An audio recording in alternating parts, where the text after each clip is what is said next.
கீரையில் இப்படி ஒரு தொக்கு செஞ்சு ஒரு கவளம் சாப்பாடு மட்டும் சாப்பிட்டீங்க விடவே மாட்டீங்க.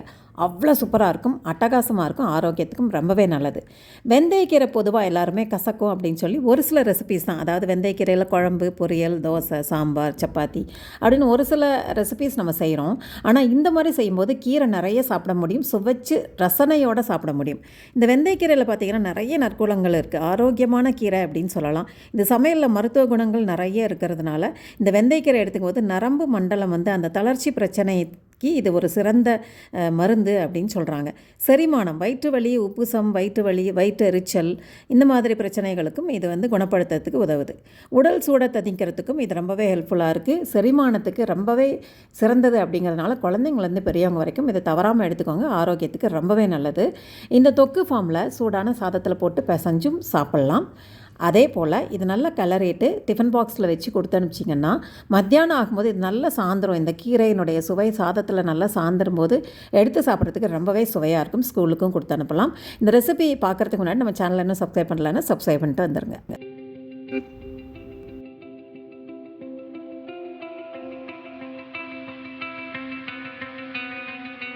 வெந்தயக்கீரையில் இன்னொரு முக்கியமான விஷயம் பார்த்திங்கன்னா, சர்க்கரை அளவை கட்டுப்படுத்தக்கூடிய தன்மை இதுக்கு இருக்குது அப்படின்னு நம்புகிறாங்க. கசப்பு சுவை இல்லாததால் இதை பலவிதமாக உணவில் நம்ம சாப்பிட்லாம். இந்த தொக்கு செஞ்சு வச்சிட்டோம் அப்படின்னா இது இட்லி, தோசை, சாதம், நம்ம சப்பாத்தியில் கூட உள்ள ஸ்டஃப் பண்ணலாம். அந்த அளவுக்கு சுவையாக இருக்கும். இந்த தொக்கு செய்கிறது அப்படிங்கிறத பார்த்துடலாம். பேனை சூடு பண்ணிவிட்டு ஒரு 2 டேபிள் ஸ்பூன் அளவுக்கும் சமையல் எண்ணெய் சேர்த்துக்கோங்க. எண்ணெய் நல்லா சூடானோடனே கொஞ்சம் கடுகு, கொஞ்சம் உளுந்தம்பருப்பு, கொஞ்சம் கடலைப்பருப்பு, கொஞ்சோண்டு சீரகம் நான் சேர்த்துக்கிறேன். இதை சேர்த்துட்டு நல்லா பொரிய விட்டுருங்க. உளுந்தம்பருப்பும் கடலைப்பருப்பும் செவந்து வரட்டும், கடுகு நல்லா வெடிக்கட்டும். கடுகு நல்லா பொரிஞ்சிட்டு உளுந்தம்பருப்பும் கடலைப்பருப்பும் நல்லா செவந்து வருது. இந்த ஸ்டேஜில் வெங்காயம் சேர்த்துக்கோங்க. சின்ன வெங்காயம், பெரிய வெங்காயம் அது உங்களுடைய விருப்பம்தான். எதுவாக இருந்தாலும் குவான்டிட்டி கொஞ்சம் ஜாஸ்தியாக சேர்த்துக்கோங்க. நான் 2 கைப்பிடி அளவுக்கும் பொடி பொடியாக கட் பண்ணின வெங்காயம் சேர்த்துருக்கேன். இந்த வெங்காயம் சேர்த்துட்டு நல்லா வதக்கி விடுங்க. இது நல்லா வதங்கிடணும். லைட்டாக எல்லோ கலரில் வர ஸ்டேஜில் தான் நம்ம பூண்டு சேர்க்க போகிறோம். பூண்டு ஒரு 5-6 பல் பூண்டு எடுத்து தோல் உரிச்சிட்டு நீட்டமாக கட் பண்ணி வச்சுக்கோங்க. வெங்காயம் எந்த வெங்காயமானாலும் வதங்கி வரும்போது இந்த பூண்டையும் சேர்த்து வதக்கிக்கோங்க. இது ரெண்டும் சேர்த்து நல்லா கோல்டன் எல்லோ கலரில் வந்துடட்டும். அந்தளவு வர ஸ்டேஜில் ஒரு பெரிய சைஸ் தக்காளி எடுத்து அதையும் பொடி பொடியாக கட் பண்ணிவிட்டு இதையும் வதக்கிக்கோங்க. எல்லாமே நல்லா எண்ணெயில் வதங்கி வரும்போது நீங்கள் வச்சுருந்து சாப்பிட்டாலும் சீக்கிரமாக கெட்டு போகாது. ஒரு 2 நாள் வரைக்கும் வச்சுருந்து சாப்பிட்லாம், சூப்பராக இருக்கும்.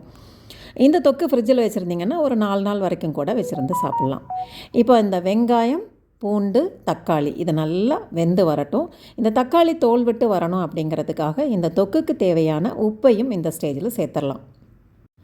இந்த தொக்குக்கு தேவையான உப்பை சேர்த்துக்கோங்க. உப்பு கொஞ்சம் அளவாக சேர்த்துக்கோங்க. தக்காளி வதங்கிறதுக்கு முதல்ல சேர்த்துக்கோங்க. தேவையாக இருந்ததுன்னா சாதத்தை கிளறும்போது இன்னும் கொஞ்சம் கூட சேர்த்துக்கலாம்.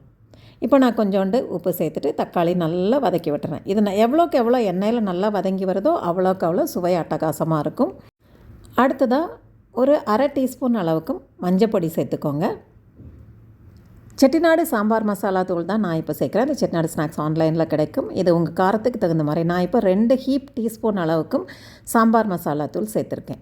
நீங்கள் தனியாக மிளகாய் தனியாக, மல்லித்தூள் தனியாகவும் சேர்த்துக்கலாம். அது உங்கள் விருப்பம்தான். உங்கள் சமையலுக்கு நீங்கள் எந்த மாதிரி சுவை பிடிக்குமோ அந்த மாதிரி சேர்த்துக்கோங்க. நான் சாம்பார் மசாலா தூள் 2 ஸ்பூன் சேர்த்துட்டு நல்லா கலந்து விட்டுட்டு ஒரு 1/4 டம்ளர்லேருந்து 1/2 டம்ளர் வரைக்கும் தண்ணி சேர்த்துக்கோங்க. அளவாக நம்ம தண்ணி சேர்த்து வேக வைக்கும் போது நம்ம சேர்த்த வெங்காயம், தக்காளி, பூண்டு இதெல்லாமே நல்லா சாஃப்டாக மேஷ் ஆகி நல்லா வெந்து கிடைக்கும். இந்த மசாலாவினுடைய பச்சை வாசமும் இல்லாமல் நல்லா குக் ஆகிடும்.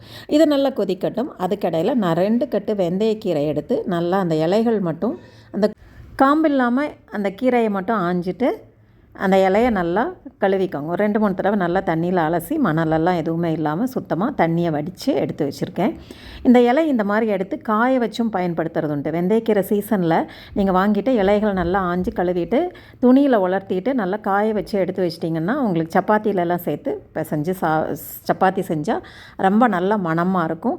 நிறைய மசாலா, இந்த paneer peas masala, butter peas masala அந்த மாதிரிலாம் செய்யும்போது இந்த காஞ்ச இந்த வெந்தயக்கீரையை க்ரஷ் பண்ணிவிட்டு சேர்த்திங்கன்னா சுவை அட்டகாசமாக இருக்கும். இப்போ நமக்கு மசாலா நல்லா கொதித்து வெந்து வந்துடுச்சு. இந்த ஸ்டேஜில் நம்ம சுத்தம் பண்ணி வச்சுருக்க அந்த கீரையை சேர்க்க போகிறோம். இப்போ பாருங்கள், அந்த தக்காளி நல்லா மசிஞ்சிருச்சு. தக்காளி சேர்த்ததே தெரியாமல் நல்லா மசிஞ்சு வந்துடும். அந்த வெங்காயம், பூண்டு அதோட மசாலையும் சூப்பராக இருக்கும். இப்போ அந்த கீரையை இதில் கொண்டு வந்து சேர்த்துடலாம். கீரை பொதுவாக சீக்கிரமாக வேகக்கூடிய தன்மை இருக்கும் அப்படிங்கிறதுனால அந்த மசாலாவில் சேர்க்குற தண்ணியினுடைய அளவை கம்மியாக சேர்த்துக்கோங்க. நிறைய தண்ணி சேர்த்துட்டிங்க அப்படின்னா ஒரு மாதிரி குழம்பு மாதிரி ஆகிடும், தொக்கு மாதிரி வராது. இப்போ இந்த கீரையை சேர்த்து நல்லா சுருண்டு வர அளவுக்கும் வதக்கிடுங்க. வதக்கிட்டிங்கன்னா அந்த எண்ணெய் நல்லா பிரிஞ்சு வந்துடும். நல்லா சூப்பர் டேஸ்ட்டாக இருக்கும். வெந்தய கீரையினுடைய தன்மை கொஞ்சம் டார்க் கலரில் இருந்ததுன்னா கொஞ்சம் கசப்பு இருக்கும் அப்படின்னு அர்த்தம். அந்த மாதிரி கீரைக்கு கொஞ்சோண்டு புளியும் சேர்த்துக்கலாம்.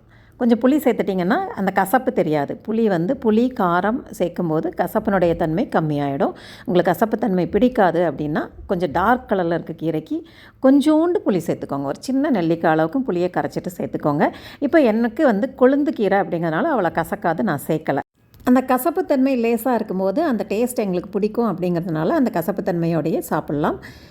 இது உங்களுக்கு நல்லா கொதித்து அந்த கீரை நல்லா சுருண்டு எண்ணெய் விட்டு நல்லா சூப்பராக தொக்கு ஃபார்முக்கு வரும். அந்த மாதிரி ஸ்டேஜில் நீங்கள் எடுத்து டப்பாவில் போட்டு வச்சுக்கலாம். நீங்கள் ஸ்கூலுக்கு கொடுத்து விட்றதுனா சூடான சாதத்தில் கொஞ்சோண்டு ஒரு 2 டீஸ்பூன் நல்லெண்ணெய் மட்டும் முதல்ல சேர்த்துட்டு இந்த தொக்கையும் சேர்த்து பிசைஞ்சு பாருங்கள். நல்ல உதிராக இருக்கும், சூப்பர் டேஸ்ட்டாக இருக்கும், அட்டகாசமாக இருக்குங்க. இந்த தொக்குக்கு அவ்வளோ ஒரு சூப்பரான ஒரு சுவை இருக்குது. இது சாதத்தில் கலந்து ஸ்கூலுக்கோ ஆஃபீஸ்க்கோ நீங்கள் கொடுத்து விடும்போது அவங்களுடைய ஆஃப்டர்நூன் மீலும் ரொம்ப இன்ட்ரெஸ்டிங்காக இருக்கக்கூடியதாக இருக்கும்.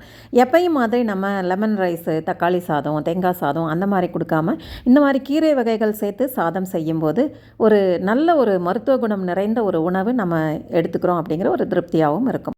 இதுக்கு சைட் டிஷ் அதிகம் வேணுங்கிறதே கிடையாது, வெறும் சும்மா சாப்பிட்டாவே நல்லாயிருக்கும். இப்போ நான் இந்த சாதத்துக்கு காம்பினேஷனாக வாழைக்காய் வறுத்துருக்கேன். இதை ரொம்ப சிம்பிளாக கட் பண்ணிவிட்டு உப்பு, மஞ்சத்தூள், மிளகாத்தூள் சேர்த்து நல்லா பெசறிட்டு வறுத்து எடுக்க வேண்டியதான். வேறு ஒன்றுமே இல்லைங்க, ரொம்ப சிம்பிளாக செய்யக்கூடியது வாழைக்காய் வறுவல். இதோட ரெசிபியும் நான் உங்களுக்கு லிங்க்கில் கொடுக்குறேன், பார்த்துக்கோங்க. இந்த வாழைக்காய் வறுவலுக்கும் வெந்தயக்கீரை சாதத்துக்கும் ரொம்ப சூப்பர் காம்பினேஷனாக இருக்கும். இந்த தொக்கு செஞ்சு பார்த்துட்டு எப்படி இருந்ததுன்னு சொல்லுங்கள். இந்த மாதிரி தொக்கை நீங்கள் செஞ்சுட்டு ஃப்ரிட்ஜ்லையும் வச்சுக்கலாம். அப்பப்போ நீங்கள் சாதத்தில் போட்டு கலந்து சாப்பிட்லாம். இட்லி, தோசை எல்லாத்துக்குமே தொட்டு சாப்பிட்றதுக்கு ரொம்ப சூப்பராக இருக்கும். இந்த தொக்கு சூடான சாதத்தில் போட்டு தான் நான் இப்போ சாப்பிட போகிறேன். காலையில் கொஞ்சோண்டு கிளறி ஸ்கூலுக்கு கொடுத்து அனுப்பிச்சாச்சு.